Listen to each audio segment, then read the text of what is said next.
अच्छा, हम लोगों ने ना लास्ट टाइम फाइनेंस के रिलेटेड टॉपिक्स थे, ठीक है, वो कवर कर लिए थे। आज जो है ना वो आपके पास है फ्रेंचाइजिंग, लाइसेंसिंग और हाइब्रिड मॉडल्स, ठीक है। अब ये क्या होती हैं, इनको हमने आज फुल डिटेल में जो है वो डिस्कस करना है। ये आप सबको पता है, पार्टनरशिप, सोल प्रोप्राइटरशिप, कॉर्पोरेशन और कॉर्पोरेटिव, ये हम लोग बहुत डिटेल में हर लेक्चर में तकरीबन डिस्कस कर चुके हैं, तो इनको मैं नहीं कर रहा, ठीक है, ये आप सबको पता है। मेजरली हमारी जो लास्ट थिंग है ना, ये हमने डिस्कस करने आज। कॉर्पोरेटिव जो है वो मैं एक चीज बता देता हूँ। कॉर्पोरेटिव सोसाइटी एक्ट का नाम सुना है? नहीं। आप लोग जिन हाउसिंग सोसाइटीज में रहते हो ना, वो उस एक्ट के तहत बनती है। वो एक्ट है 1925, कॉर्पोरेटिव सोसाइटी एक्ट 1925, ये याद रखना, ठीक है। ये जो है ना हाउसिंग सोसाइटीज और एग्रीकल्चर रिलेटेड जो है ना उनके लिए होती है, ठीक है, ये आपने याद रखना है। अच्छा, खैर, अब अगर हम फ्रेंचाइजिंग की तरफ जाए ना, फ्रेंचाइजिंग क्या होती है? बेसिकली फ्रेंचाइजिंग होती है कि आप लोग किसी बने बनाए बिजनेस की कोई ब्रांच खरीदते हो, जो वो प्रोडक्ट बेच रहा है, जिस अंदाज में बेच रहा है, जो उसका मेन्यू है, एज इट इज कॉपी करते हो, ठीक है। और उसके बदले में आप उसको जो है वो फीस पे करते हो। सालाना भी हो सकती है, माहाना भी हो सकती है, अमूमन सालाना होती है, ठीक है। और अब ये जितने भी फ्रेंचाइज के मेजर मेजर लिखे हैं, मैकडॉनल्ड, केएफसी, सबवे वगैरह, इनकी किसी भी ब्रांच में चले जाओ, इनका आउटलेट भी सेम है, इनका टेस्ट भी सेम है, इनके स्टाफ के हद तक के वर्दियां तक सेम है, ठीक है। हाँ, और स्टाफ की ट्रेनिंग भी सेम है, ठीक है। कभी भी आप देखोगे यहाँ जाके कोई भी स्टाफ आपसे बदतमीजी नहीं करेगा। आप लोग जब भी वो वीडियोस देखते हो जो इंस्टाग्राम पे होती है कि स्टाफ और उसका क्लैश चल रहा है, हमेशा जो हम कस्टमर होते हैं वो उनको नहीं कर रहे तो वो चुप करके सुन रहे होते हैं, कोई आगे से रिप्लाई नहीं करता। क्यों? अगर उनकी इमेज यहाँ एक भी खराब हुई ना, पूरे ब्रांड पे इफेक्ट जाएगा, ठीक है। फ्रेंचाइजिंग में आप लोग बाउंड होते हो कि आपने जो भी आपके पास है ना उससे आप बाहर नहीं जा सकते। मतलब केएफसी वाले कढ़ाई नहीं खिला सकते, या केएफसी वाले पिज्जा नहीं बना सकते। हत्ता कि किसी ने सोचा होगा ना कि केएफसी में पिज्जा भी इंट्रोड्यूस करते हैं, लोग ज्यादा आएंगे, नहीं कर सकते वो। अपनी मर्जी से वो इंटीरियर का कलर भी चेंज नहीं कर सकते। फ्रेंचाइजिंग में राइट्स जो मेजर कंपनी होती है ना, जिसका आपके फ्रेंचाइज उसके पास होते हैं, आप अपनी मर्जी से कुछ नहीं कर सकते। हाँ, वो अगर आपको इजाजत दें या वो आपको अपने में इंक्लूड कर ले तो फिर हो सकता है, खुद से आपको भी कुछ नहीं कर सकते, ये बात याद रखना। अच्छा, दो पार्टीज होती हैं इसमें, एक होता है फ्रेंचाइजर और एक होता है फ्रेंचाइजी। फ्रेंचाइजर जिसकी मेन शॉप है, यानी जो मेन मालिक है, ठीक है। और फ्रेंचाइजी वो जिसने खरीद रहा है, ठीक है, यानी हम लोग कंज्यूमर नहीं, कंज्यूमर है जो तो खा रहा है वहां जाके। फ्रेंचाइजी होता है जिसने अपनी ब्रांच बना दिया उससे, ठीक है। यानी मेरा केएफसी है ना, मैं मेन मालिक हूँ, मैं इंग्लैंड में हूँ, आप पाकिस्तान में हो, आपने पाकिस्तान में केएफसी खोला, मैं फ्रेंचाइजर हूँ, आप फ्रेंचाइजर, ये होता है। अच्छा, फ्रेंचाइजर क्या करता है? उसको अलाउ करता है कि आप मेरा बिजनेस चला सकते हो ये इन चीजों के अंदर रहते रहते। और फ्रेंचाइजी क्या करता है? उसको पैसे देता है, ठीक है, उसको रॉयल्टीज देता है। रॉयल्टी अगर फॉर एग्जाम्पल कोई भी जो उसने मुआहिदा किया उसकी शिक को वो कहता है, नजरअंदाज करता है या उसको उससे ऊपर जाता है, ये मुआहिदा उसी वक्त खत्म हो जाएगा। क्योंकि इसका लॉ जो है ना वो यही कहता है कि फ्रेंचाइज के अंदर जो आपका मेन मालिक कह रहा है आपने वही कहना, ठीक है। अच्छा, कई बार अभी पीछे ईरान वगैरह की जो जंग चल रही थी, आपको पता है ना, केएफसी का बाइकआउट करते हैं, हमें हर 6 माह बाद शौक चढ़ता है केएफसी और मैकडॉनल्ड का बाइकआउट करने का, फिर हम 6 माह बाद जाके खा लेते हैं। अच्छा, जब भी हम बाइकआउट करते हैं ना, बाइकआउट के अंदर एक अक्सर वो कहते हैं कि ये तो हमारी फ्रेंचाइज है, ठीक है, इसका बाइक कुछ नहीं जा रहा, तो ये क्या है, 20 जा तो रही है बाइक, और क्या हो रहा है? असल में उन्हीं की ब्रांच होती है, इसलिए वो डील्स वगैरह भी लगाते हैं ताकि चीजें सस्ती हो जाए, ठीक है। अच्छा, फ्रेंचाइजिंग की कुछ टाइप्स होती हैं। एक होती है प्रोडक्ट डिस्ट्रीब्यूशन फ्रेंचाइज। एग्जाम्पल के तौर पे कोको कोला, कभी पान वाली शॉप पे रास्ते में आप तो नहीं जाओगे, खैर गाड़ी में अब्बा जी वगैरह के साथ गए हो तभी देखा होगा, या जूस वगैरह वाली या आम दुकान पे जाओ, कोको कोला का अपना फ्रीजर होता है, कोक का जो पेप्सी है उसका अपना फ्रीजर होता है, ठीक है। हाँ, उसके अंदर उन्होंने बोतलें बाकी भी रखी होंगी, लेकिन उन्होंने उनका सेपरेट सेपरेट फ्रीजर रखवाया होता है, ठीक है। क्योंकि कोको कोला को हम घर में नहीं बना सकते, ठीक है। वो वहां से बन के आनी है और वो बिकनी है, तो ये प्रोडक्ट होती है। यानी कि हम जब हम मेन प्रोडक्ट बेचते हैं ना, अपना कोई दुकान वगैरह इस्तेमाल नहीं करते, वो प्रोडक्ट के अंदर आता है। फिर आता है बिजनेस फॉर्मेट, इसके अंदर आता है जिसमें आपने प्रोडक्ट भी बेचनी है और आपने उनका ऐसा स्टाइल भी अपनाना है। एग्जाम्पल के तौर पे KFC, मैकडॉनल्ड वगैरह, ठीक है। प्रोडक्ट में सिर्फ प्रोडक्ट है, हम उसका स्टाइल कॉपी नहीं कर रहे, ठीक है। और बिजनेस में उसका स्टाइल भी है और उसकी प्रोडक्ट भी है। लास्ट में आता है मैन्युफैक्चरिंग फ्रेंचाइज। मैन्युफैक्चरिंग से मुराद जैसे सुजुकी है, सुजुकी की फैक्ट्री पाकिस्तान में भी है, इंडिया में भी है, जापान में भी है, चाइना में भी है, ठीक है, और इंग्लैंड में तो है ही। तो जहां की ये मेन प्रोडक्ट है ना, वहां से हम उनके जो मैन्युफैक्चरिंग स्टाइल है, जिस मशीन से वो बनाते हैं, जिस अंदाज में बनाते हैं, जिस स्टाइल की, जिस कैपेसिटी की मोटर इस्तेमाल करते हैं, सारा कुछ एग्जैक्टली कॉपी होता है। अपनी मर्जी से हम कुछ नहीं कर सकते, ठीक है। अगर हम करेंगे तो हमारा जो है वो काम खराब हो जाएगा, ठीक है। हम लोगों का मुआहदा जो है वो खत्म हो जाएगा। अच्छा, अगर हम आगे अगला जो है वो पढ़ें, फ्रेंचाइजिंग के एडवांटेजेस क्या होते हैं।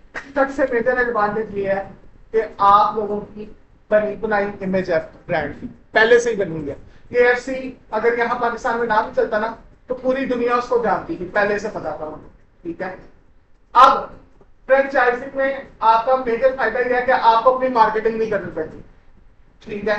मार्केटिंग ना भी करोगे ना, KFC में रश लगा ही रहेगा। मार्केटिंग नहीं भी करेंगे मैकडॉनल्ड तब भी बिकेगा, क्योंकि उनकी वर्थ इमेज पहले से ही बनी हुई है, ठीक है। प्लस उनको ज्यादा अपनी कॉस्ट जो है ना, अपने प्रोडक्ट पे नहीं खर्च करने की जरूरत है, क्योंकि उनको इनोवेशन की टेंशन ही नहीं है। उनको तो जो मालिक ने कहा उसने वही बनाना ना, उनको क्या इनोवेशन की टेंशन। इनोवेशन की टेंशन तो ये बट कराई वाले हैं, इनको क्या नहीं, ठीक है। इनको तो कोई टेंशन नहीं, क्योंकि उनके मुआहदे में लिखा है इनोवेशन कर ही सकते, कहते ठीक है। फिर आपका ऑपरेशनल का ट्रेनिंग सपोर्ट। आपको पता है कि जब भी कोई ब्रांच खुलती है, फॉरेन से उसकी ट्रेनिंग करवाने के लिए लोग आते हैं, इसलिए तो उनके टेस्ट, उनका स्टाफ सब कुछ सेम होता, वरना कैसे इतना सिमिलरिटी कैसे हो सकती है, क्योंकि फॉरेन ट्रेनिंग होती है। और अगर फॉरेन ना भी हो तो जो यहाँ बेस्ट ब्रांच होती है उसको भेजा जाता है कि इनकी ट्रेनिंग करवाओ, ठीक है। अच्छा, अब ऐसा नहीं होता कि इसमें इनोवेशन बिल्कुल ही नहीं होती है, लेकिन जब उनको महसूस होता। पाकिस्तान के अंदर 2003-2004 के अंदर मैकडॉनल्ड या KFC आए थे, ठीक है। और उस वक्त मेन ब्रांच जो थी ये 3 ब्लॉक वाली थी, ठीक है, लाहौर में, और एक इस्लामाबाद में थी। एक साल पूरा वहां पे गया ही, उसके मुकाबले में फ्राई फिक्स जो था ना, वो चलता होता था, local brand fry fix.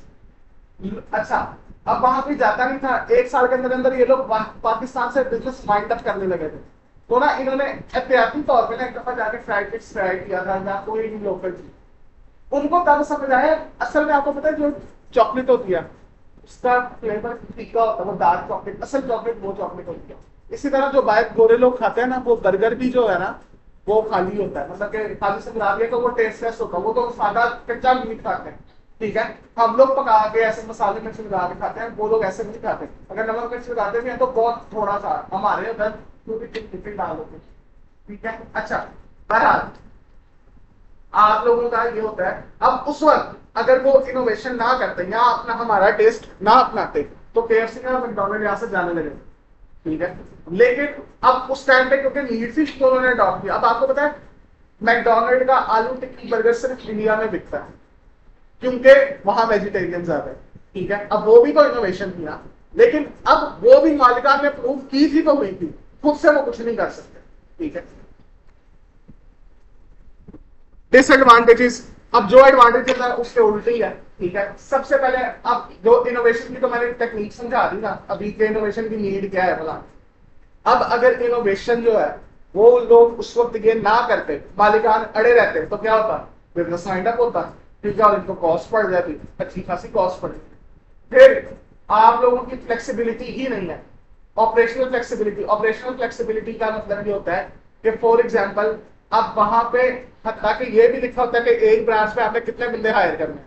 For example वो ब्रांच बड़ी हो गई है या वहां रश ज्यादा हो गया, अगर उन्होंने लिखा होगा ना 15 बंदे, 15 से आप ज्यादा नहीं रख सकते बैठे रहो।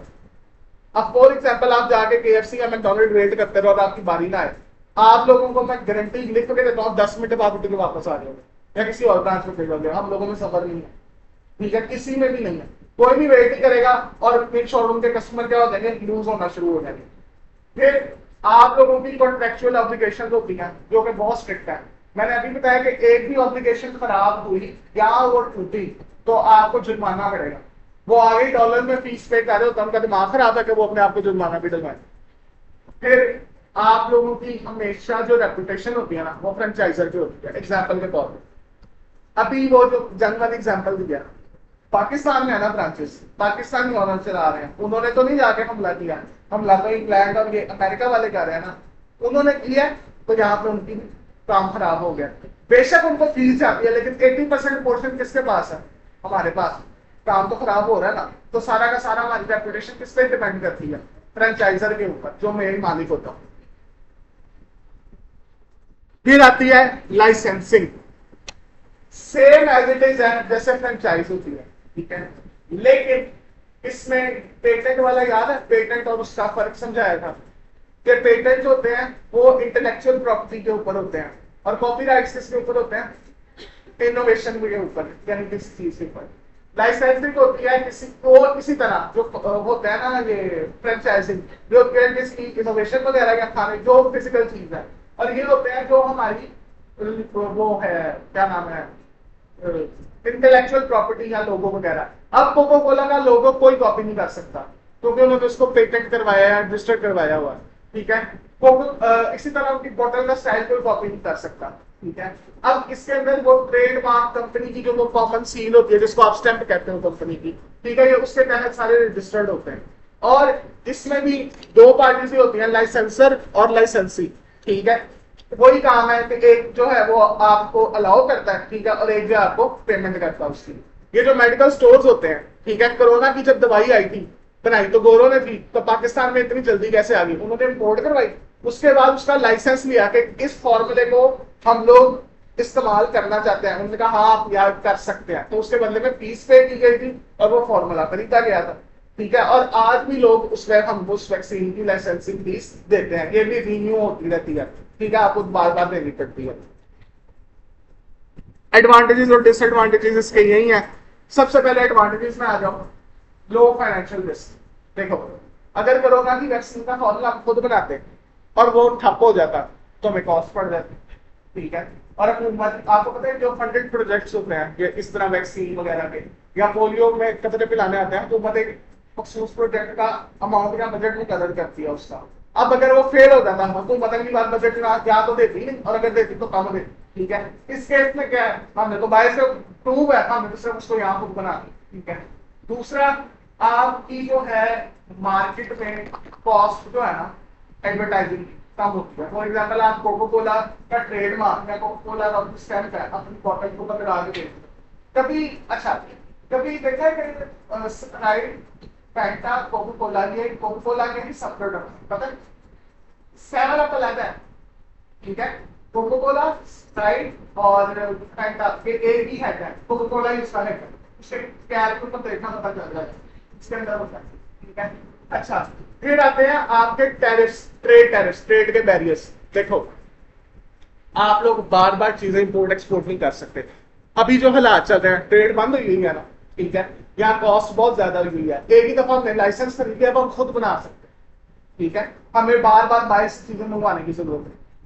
उसके अलावा आपके पास लोकल मार्केट्स का भी नॉलेज आ जाता है, जो फॉरन होता है उनके हवाले से। उन्होंने लाइसेंस दिया ना 1 फीस का, अब उनको ये भी पता है कि अच्छा ये 6 माह बाद रिव्यू करवाते हैं, इसमें उनको कोई नई चीज तो नहीं चाहिए, ठीक है, इस प्रोडक्ट में कोई इनहैंसमेंट तो नहीं चाहिए, ये सारा उनको फीडबैक जा रहा होता है। डिसएडवांटेजेस क्या है, आप लोगों की सारी डिपेंडेंस किसके ऊपर होती है, जो लाइसेंस देने वाला होता है, ठीक है। उसके बाद अगर लाइसेंसिंग में कोई चमन मार दी थी, ठीक है, यानी आप लोगों का जो आपने जिसको लाइसेंस दिया है उसने अपनी तरफ से एग्जाम्पल के तौर पे कोई ब्यूटी क्रीम है, ठीक है, उसने कहा कि अच्छा ये चीज तो गोरा करती है कि सर्च है, मैं उसमें ये भी डाल देता हूँ, और उसने वो डाल दिया और कल कल आपको कोई केमिकल रिएक्शन हो गया तो ब्रांड की मत गई पानी, ठीक है। फिर आप लोगों के कॉन्फ्लिक्ट्स हो सकते हैं लाइसेंस के अंदर, ठीक है, क्योंकि कॉन्फ्लिक्ट्स लाजमी इंसान है, ठीक है, तो वो यही कहती मैं तो ये करना चाहता हूँ, मैंने लाइसेंस खरीदा हुआ है। अब उसके अंदर फॉर एग्जाम्पल वो कहते हैं कि आप सिर्फ इस लाइसेंस के अकॉर्डिंग सिर्फ ये चीज बना सकते हो, वो सेम फॉर्मूला यूज करके कोई और चीज बना देता है, तो कहता है आपने तो मेरे से लाइसेंस नहीं लिया, तो कहता है ये मैं क्यों लूंगा, तो फॉर्मूले का लाइसेंस लिया था ना, वो तो मैं वही इस्तेमाल करता हूँ। तो ये बहुत सी इस तरह की चीजें होती हैं जिसमें कॉन्फ्लिक्ट आ जाता है। अच्छा, फ्रेंचाइजिंग और लाइसेंसिंग दोनों का मैंने बता दिया ना, एक होता है जो इंटेलेक्चुअल के ऊपर होता है, ठीक है, वो क्या होती है लाइसेंसिंग, और फ्रेंचाइजिंग मतलब जो एक प्रोडक्ट के ऊपर होता है, ये आप लोगों ने याद रखना। अच्छा, हाइब्रिड बिजनेस मॉडल्स क्या होते हैं? कुछ ऐसे मॉडल होते हैं जो लाइसेंसिंग और franchising at the same time करते हैं, ठीक है। कुछ होते हैं यहाँ वो सिर्फ लाइसेंसिंग पे चल रहे होते हैं, यहाँ वो सिर्फ फ्रेंचाइजिंग पे चल रहे होते हैं, और कुछ होते हैं दोनों at the same time manage कर रहे होते हैं, ठीक है। अच्छा, एग्जाम्पल के तौर पे स्टारबक्स, ठीक है, स्टारबक्स की कॉफी जो है उसके अंदर वो जो इंग्रेडिएंट डालते हैं या जो उनकी रेसिपी है वो इंटेलेक्चुअल है ना, और उनका जो आउटलेट है, जो उनके मेजर प्रोडक्ट्स हैं, कुकीज, कॉफी वगैरह वगैरह, वो क्या है, वो फिजिकल उसके हैं, जो उसकी इनोवेटिव पॉइंट है। तो ये दोनों हाइब्रिड मॉडल्स के तहत चलते हैं, ठीक है। हाइब्रिड बेसिकली होता है कॉम्बिनेशन, कॉम्बिनेशन को कहते हैं जब आप फ्रेंचाइजिंग और लाइसेंसिंग दोनों at the same time use करो, उसको हम लोग जो है वो हाइब्रिड मॉडल कहते हैं। अच्छा, अगर पाकिस्तान में देख लो, KFC भी बाहर का ब्रांड है ना, पिज्जा हट है, मैकडोनल्ड है, अगर उससे भी लोकल देखना है, जो बट बेकर्स हैं, गोरमे है, केक्स एंड बेक्स है, ठीक है, ये भी फ्रेंचाइजिंग के तहत चलते हैं, ठीक है। आप लोगों का मेजरली तो बेकरीज है, लेयर्स जो सबसे मेजर एग्जांपल है। अच्छा, लेयर्स के अंदर जाओ हाँ जरा, उनका लाजमी बात है जो केक का जो स्टोरेज रूम है वो पीछे करके है, ठीक है, काउंटर शीशे वाले हैं, ठीक है, अंदर ब्लू है सारा, और स्टाफ का भी एक उन्होंने सेम ड्रेस रखा हुआ है। इसी तरह जो अब छोटी मोटी बेकरीज और खुली हैं, केक सलॉट है या और भी है, उनका भी सेम है, तो वो भी फ्रेंचाइजिंग और लाइसेंसिंग के ऊपर मिक्स ही चल रही है। ये आज का लेक्चर था, किसी ने कोई सवाल पूछना तो पूछ लो।